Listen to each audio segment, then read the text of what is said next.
mis queridos estudiantes, una bendición estar con ustedes en esta clase de epístolas pastorales. Vamos a poder aprender muchos temas muy bonitos acerca de estas cartas.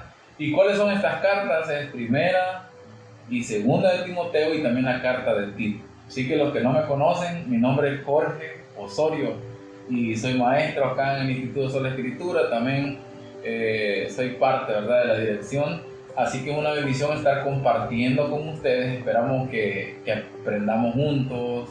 Yo aprendo junto a ustedes también. Espero que comenten los videos de la clase y podamos llevarnos de la mejor manera. Así que un saludo para ustedes, un saludo para los que van a ver el video también, ya sea en el canal de YouTube, para los alumnos presenciales que de vez en cuando necesitan recursos de estos que nosotros grabamos, pero sobre todo aquellos que están en las clases virtuales, que para nosotros son una bendición. Y espero que sigamos creciendo. Así que gracias por estar con nosotros, gracias a todos también los encargados, ¿verdad?, de todo esto, el encargado, el director de cursos virtuales, Alex también, que hace lo posible para que esta grabación salga de lo mejor. Así que esperamos que todos, hermanos, nos llevemos bien y saludos a donde quiera que ustedes estén, en cualquier parte del mundo, de El Salvador. Es una bendición para nosotros servirles. Bueno, vamos a hablar de las epístolas pastorales. Antes de hablar de estas epístolas pastorales, recuerden que el medio que antes se usaba para una comunicación eran las cartas. Creo que todos en algún momento de nuestra vida utilizamos cartas. Yo recuerdo que cuando andaba con mi esposa, que era mi novia en un momento determinado, le enviaba una carta, por ejemplo, un día lunes, y a veces la respuesta me la mandaba en otra carta el día martes o el día miércoles. Entonces era como que uno esperaba, ¿verdad?, la carta, ver lo que decía y después escribir. Entonces muchos de nosotros, de que nacimos en los años 80, nos acostumbramos no al celular, sino a escribir. Entonces por eso es, hermanos, que ahora los que somos de ese tiempo, como que no nos gustan las cosas tan express, ¿verdad?, como son ahora, sino que aprendimos a ser detallistas en la manera de expresarnos, en la forma de escribir, como que nos gusta más escribir un poco más que los de ahora. Y por eso te aviso que a veces, por ejemplo, cuando usted habla con alguien de este tiempo, que es nacido en el 2000 o tiempo más cercano, ellos están acostumbrados a dejarlo hablando a usted. Por ejemplo, le mandan un mensaje y lo dejan hablando y usted esperando que se despidan, porque ellos están acostumbrados a una era muy express. Nosotros no. A nosotros nos enseñó a decir buenos días, se nos enseñó a despedirnos en las cartas, a tener una buena introducción y saber cómo despedirnos. Entonces ahora que nosotros nos enviamos mensajes, tratamos de decir, bueno, ya me voy, espero que buenas noches, pero la gente de los jóvenes, digamos, en este tiempo es bien difícil. A veces usted está hablando y solo se van. Esa es la diferencia. Ahora, en el tiempo de que se escriben estas cartas, ¿qué se necesitaba? 3 elementos. Primero, el mensajero. ¿Quién era el mensajero? Lo segundo es el medio. ¿Quién era el medio en ese momento? Y lo tercero, el receptor. Entonces, esos 3 elementos se siguen usando hasta el día de hoy. ¿Cuál es el mensajero de nosotros? Somos nosotros mismos. ¿Cuál es el medio? Es el teléfono celular, el internet, y tenemos el receptor hacia donde va a llegar el mensaje. En el tiempo de Pablo, él era el mensajero de estas cartas. Había el mensaje, ¿verdad? Pero el medio de llevar ese mensaje probablemente eran discípulos de Pablo, que se iban a pie, se iban a algún caballo, podemos decir, y estaba el receptor. Así que vamos a hablar de las epístolas pastorales. Vamos a hablar de la introducción. De las 13 cartas atribuidas al apóstol Pablo en el canon del Nuevo Testamento, 9 son dirigidas a iglesias y 4 a individuos, ¿verdad? Cuando hablamos de cartas circulares, eran cartas que eran enviadas para ir a la iglesia. Entonces, de esas cartas, de esas 13 cartas atribuidas al apóstol Pablo, 9 son enviadas a iglesia y 4 a individuos, ¿verdad? En este caso a Timoteo, Tito. Vamos a hablar de Filemón también, ¿verdad? Son cartas que son más personales. Y también dice que entre estas últimas se encuentran las llamadas epístolas pastorales. O sea, estamos hablando de estas cartas, ¿verdad?, que son a individuos. Verdo se refirió a ellas por primera vez de esa manera, a epístolas pastorales, en el 1703. Y luego Paul Arton también, un comentarista bíblico, popularizó el nombre en una serie de conferencias en 1726. O sea, esto no se conocía porque en el tiempo de la Reforma no era que decían las cartas pastorales, ¿verdad? Entonces estos nombres se fueron haciendo populares tiempo después que comentaristas, teólogos le fueron dando un nombre por el contenido las referencias que hacía, entonces cartas pastorales. Las epístolas pastorales fueron escritas a Timoteo y a Tito, dos colaboradores del apóstol Pablo. Aunque tratan temas similares, hay entre ellos diferencias sustanciales, sobre todo entre 2 Timoteo y las otras dos. En 1 Timoteo y Tito, Pablo instruye a estos hombres para que enfrenten los retos de las iglesias en Éfeso y en Creta. Están presentando en lo relativo, dice, están enfrentando lo relativo a los falsos maestros. O sea, realmente estos se van a enfrentar a falsos profetas de su momento, a falsos maestros que tienen enseñanzas que no tienen nada que ver con el evangelio. Entonces, es por eso que en 1 Timoteo y Tito, Pablo instruye a estos hombres para que se enfrenten, para que enfrenten los retos que las iglesias de Éfeso y Creta están presentando en lo relativo a falsos maestros y malas conductas entre los líderes. La segunda carta de Timoteo es un escrito más personal, en el que el apóstol deja ver la posibilidad de su muerte inminente. La segunda carta de Timoteo fue probablemente el último documento que escribió Pablo antes de morir. En esta carta vemos contenido de cómo debe andar un cristiano, cómo se debe de conducir, cómo debe de comportarse, cuáles son las evidencias de los falsos maestros, cómo contrarrestar los falsos maestros. Pero la segunda carta a Timoteo es algo más personal, es cuando Pablo dice: ya mi hora se está llegando, mi partida. Y esta carta es muy bonita. De hecho, es donde Pablo prácticamente está delegando a Timoteo a poder seguir hacia adelante con el ministerio. Y vamos a hablar de esa carta. Yo creo que estas cartas nos van a cambiar la vida en muchas maneras, ministerialmente, espiritualmente, pero sobre todo teológicamente en diferentes áreas. Los recipientes o destinatarios, hablamos que Timoteo era uno. Timoteo era de Listra, en Licaonia, hijo de un padre pagano, un padre griego, y de una madre judía llamada Eunice. Eso está en 2 Timoteo 1:5. Convertida al cristianismo. Eso sale en Hechos 16:1. Probablemente haya sido convertido por Pablo en su primera visita en Listra, en el contexto de su primer viaje misionero, según Hechos 14:6. Cuando el apóstol volvió a visitar la ciudad, en su segundo viaje misionero, reclutó a Timoteo como compañero de misión, para lo cual lo circuncidó por causa de los judíos. Recordemos que Timoteo era de madre judía, pero era de padre griego.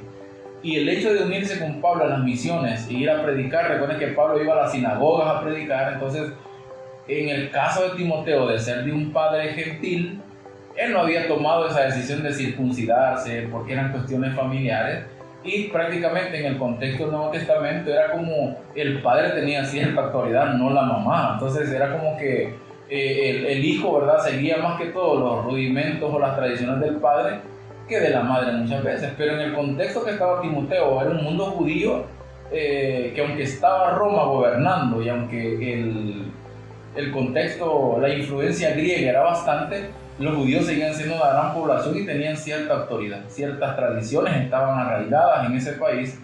Entonces Pablo dice a Timoteo: hay que circuncidarte, porque lo primero que van a evaluar ellos, no sé de qué manera se daban cuenta en aquel momento, cuál era el registro de los circuncidados, si se corría la voz, ¿verdad? Y ya decían: Timoteo se circuncidó. Entonces llegaban a algún lugar y a Timoteo circuncidado, siendo parte del judaísmo, según las tradiciones, según los rituales, entonces era más fácil que un judío escuchara a otro judío, porque el judío, de escuchar a una persona griega, un gentil, no lo escuchaba, porque para ellos no eran personas que conocían de Dios. Así que Timoteo tomó una buena decisión, y vamos a aprender. Qué interesante es para nosotros a veces también aprender de las culturas, aprender a platicar con muchas personas, porque de repente uno no conoce. Por ejemplo, cuando a uno le toca ir a predicar a los bomberos, por ejemplo, de alguna manera usted tiene que conocer cuál es el trabajo de ellos, porque si yo desconozco el trabajo de ellos, no voy a poder conectar. Entonces, en aquel momento era la conexión que tenía que ver con la cultura a la hora de hacer misiones. Ahora, en el caso de Tito, era un gentil convertido al cristianismo. No se lo menciona en el libro de los Hechos, pero sí en Gálatas 2, 1 y 3, en relación con una visita que Pablo hizo a Jerusalén, en donde lo llevó como compañero de misión. Tito fue un fiel colaborador del apóstol Pablo, pero su relación no fue tan íntima como la que Pablo tuvo con Timoteo, Y hay otros pasajes en los que Tito es mencionado, según de Corintios 2:13. Bueno, ahí va a salir la imagen para que usted pueda ver los versículos, pero hay varios versículos más donde Tito se menciona, pero no en el libro de los Hechos, ¿verdad? Tal como se menciona a Timoteo. La primera carta a Timoteo, esto hablando del contexto histórico, da por sentado que hasta hacía poco Pablo y Timoteo habían estado juntos en Éfeso, que luego Pablo viajó a Macedonia y dejó a Timoteo allí con la misión de confrontar a los falsos maestros que estaban perturbando la vida de la comunidad. Aparentemente desde Macedonia escribió a Timoteo para que supiera cómo representarlo en Éfeso durante su ausencia. Esta carta de Primera Timoteo, si lo podemos llamar, que es el autor, el apóstol Pablo, algo que se me olvidaba decirle, era que en algunos círculos teológicos se le atribuye a Pablo la carta de los hebreos. Entonces, eso está en un debate, porque algunos piensan que fue Lucas, que fue Bernabé, que probablemente fue un círculo de aquel momento, ¿verdad?, del cristianismo que le dio auge a esta carta. Realmente no se sabe el autor. Para muchos es Pablo, por las menciones que él hace a algunas personas ahí. Creo que menciona a Timoteo. Entonces, por ese tipo de lenguaje, por ese tipo de menciones, muchos se lo atribuyen a Pablo. Conozco amigos teólogos que me dicen, no, para nosotros fue Pablo quien escribió esta carta a los hebreos. Otros muy conocidos teólogos muy fuertes, que nosotros podemos ver en canales de YouTube, en la televisión, ellos dicen, no, realmente no metemos nuestras manos al fuego por ningún autor, preferimos dejarlo como autor desconocido y sabiendo que el autor verdadero fue el Señor. Ahora, la carta a Timoteo, la primera carta fue escrita entre 62 y 64 después de Cristo, ¿verdad? Esa es la fecha que le dan. Entonces, es una carta muy bonita, donde hay que enfrentar a los falsos maestros que estaban perturbando la vida de la comunidad. Y Pablo escribe desde Macedonia, ¿verdad?, a Timoteo para que supiera cómo representarla en su ausencia. Ahora está la carta de Tito. La carta de Tito, por su parte, presupone que Pablo había llegado a Creta con Tito y lo había dejado allí para corregir lo deficiente y establecer ancianos en cada ciudad. La carta tiene el propósito de respaldar a Tito en su comisión ante las iglesias. Tito sería sustituido por Artemas o Tíquico para que él pudiera viajar a Nicópolis, donde el apóstol planeaba pasar el invierno. Los portadores de la carta fueron probablemente Cenaz y Apolo, ¿verdad? Hemos mencionado a Apolo en Corinto, también un tipo elocuente para poder hablar. Entonces, esta carta de Tito probablemente que la fecha que se le da es entre 62 o 66 después de Cristo. Y esta es la segunda carta de Timoteo que ubica a Pablo en un contexto diferente. Ya no en los viajes misioneros que común él hacía, sino que escribe desde una prisión en Roma, donde está a punto de ser ejecutado según el contexto de 2 Timoteo 4, 6 y 9, acompañado solo de Lucas. En vista de su insegura situación, Pablo escribe a Timoteo lo que podrían ser sus últimas palabras y le pide que se apresure a llegar a él antes del invierno, que traiga consigo a Marcos y que asimismo le lleve el capote y los libros que dejó en Troas en casa de Carpo. Esto último podría indicar que Pablo había estado en Troas recientemente antes de su encarcelamiento. Asimismo, el apóstol había estado en Mileto, donde dejó a Trófimo enfermo. Al parecer, Timoteo seguía en Éfeso, especialmente por el saludo que Pablo manda a Aquila y Priscila, los cuales residían ahí. Bueno, una de las cosas interesantes también, aparte de lo que estamos hablando acerca de las cartas, es que en el caso de Pablo, estando detenido en una prisión, para nosotros pudiera ser que entendamos y digamos, wow, el apóstol Pablo estuvo preso en una prisión.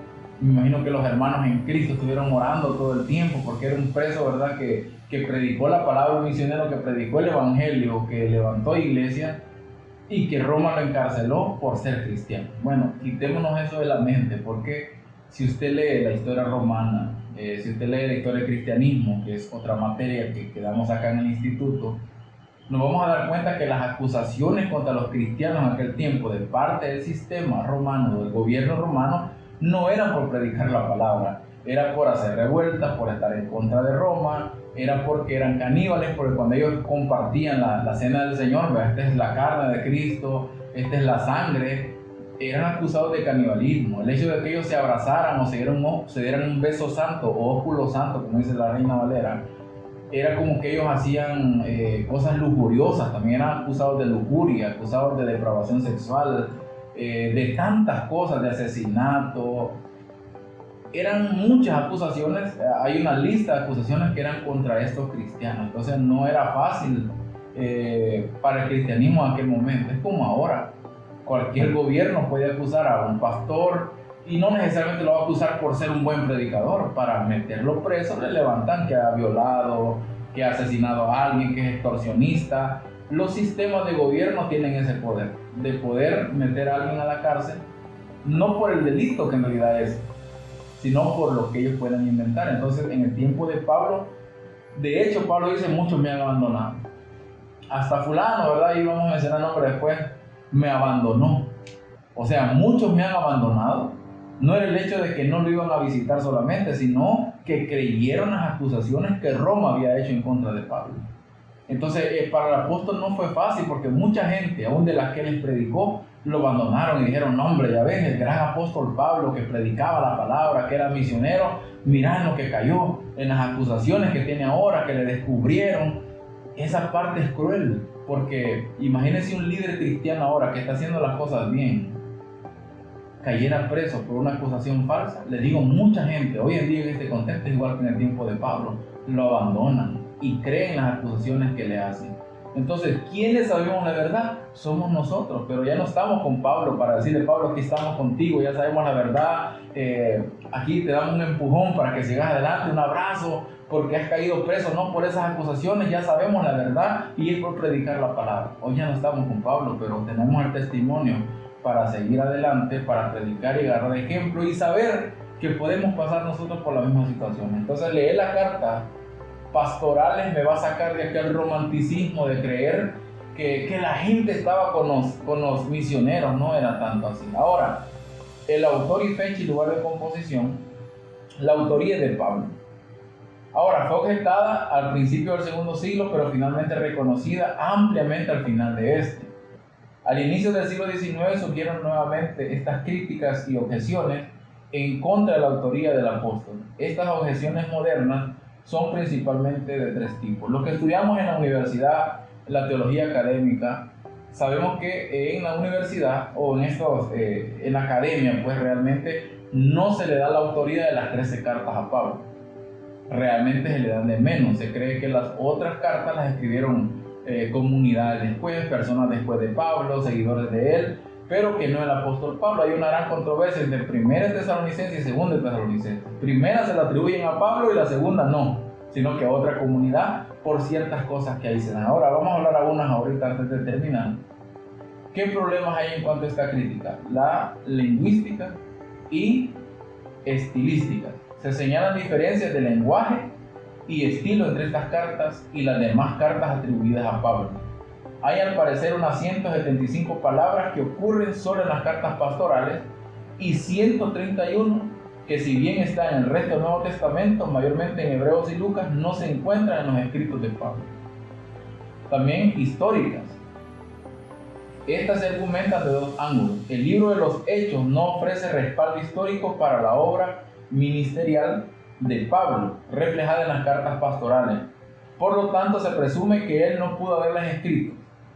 Literal B, la falsa enseñanza reflejada en las pastorales, el gnosticismo, corresponde al segundo siglo y no al primero. Entonces lo que dicen ellos es: el gnosticismo no existía en ese siglo, en el primer siglo que el apóstol Pablo estaba, porque él lo menciona, si nació después, pero realmente la evidencia, ya había vamos a llamarlo un proto-gnosticismo desde aquel momento. Eso viene desde hace tiempo, ¿verdad? Entonces lo vamos a ir viendo en otras materias y en esta misma materia estudiándolo de mejor manera. Y luego están las teológicas. Los críticos aseveran que las pastorales contienen teología paulina tradicional: salvación por medio de Cristo, la gracia de Dios en Cristo, la justificación que no es por obra. Sin embargo, alegan que las cartas usan terminología helenística que Pablo no usó para describir la obra de redención. Por ejemplo, la palabra piedad, del griego eusebia, es la palabra principal para describir la fe cristiana. Aparición, epifanía, en vez de parucía. Se usa para describir la segunda venida de Cristo. El Evangelio es descrito con expresión médica, sana doctrina, ¿verdad? Que es cuidándose didascalía. Entonces son cosas que van a ver ahí, que vamos a tener dificultades a la hora de por qué Pablo en las demás cartas utiliza un lenguaje diferente o palabras teológicas diferentes, y en las pastorales son palabras diferentes. Entonces es como que no era el apóstol Pablo, pero realmente creemos que sí fue Pablo, y la evidencia nos dice que sí fue el apóstol Pablo. Propósito de las cartas: la primera carta de Timoteo y Tito tienen el propósito de enseñar a sus recipientes inmediatos, Timoteo y Tito, cómo enfrentar a los falsos maestros que estaban afectando negativamente a las iglesias en Éfeso y en Creta. Además, Pablo quería instruirles acerca de las cualidades que debían tener los líderes y exhortarlos a mostrarse ellos mismos como ejemplo de lo que un cristiano verdadero ante la comunidad y ante los falsos maestros deben ser. O sea, realmente había que exhortarlos, ¿verdad?, a mostrarse ellos mismos como ejemplo de lo que un cristiano verdadero es ante la comunidad. Y había que mostrarse ante estos falsos maestros. Luego, con la segunda carta, Pablo tiene el propósito de preparar a Timoteo para que después de su muerte sea capaz de resguardar y transmitir el Evangelio de manera fiel a la siguiente generación. Entonces, aquí hemos visto una introducción a las cartas pastorales, y espero que la disfruten. Espero que si tienen comentarios me los hagan saber, pero realmente esperamos que vamos a irnos sumergiendo, ¿verdad?, en este océano teológico de las cartas pastorales, aprendiendo juntos a través del folleto que ustedes tienen ahí, de las clases que ya están definidas dentro de esta aplicación que estamos ocupando como seminario, pero también a través de videos que vamos a ir subiendo para que ustedes vayan aprendiendo, y nosotros también. Así que si tienen alguna sugerencia, háganla. Les voy a decirle lo que un teólogo, que fue mi maestro, me dijo una vez: un teólogo no lo sabe todo, pero sabe de todo. Entonces, de repente sabemos de todo, no lo sabemos todo, pero sabemos de todo. Puede ser que algún alumno, tengo alumnos que son maestros en otros seminarios también, puede ser que conozcan este tema a profundidad, puede ser que hayan alumnos que estén investigando más, y eso no es ningún problema. Nosotros lo que queremos es que juntos compartamos este conocimiento. Nosotros solamente somos facilitadores, conocemos ciertas áreas, pero creemos en este seminario que nuestros alumnos nos deben superar. Así que esperamos que sigamos adelante. Muchas gracias por haber atendido en este video esta clase, y esperamos vernos en otra oportunidad. Que el Señor los bendiga a cada uno de ustedes.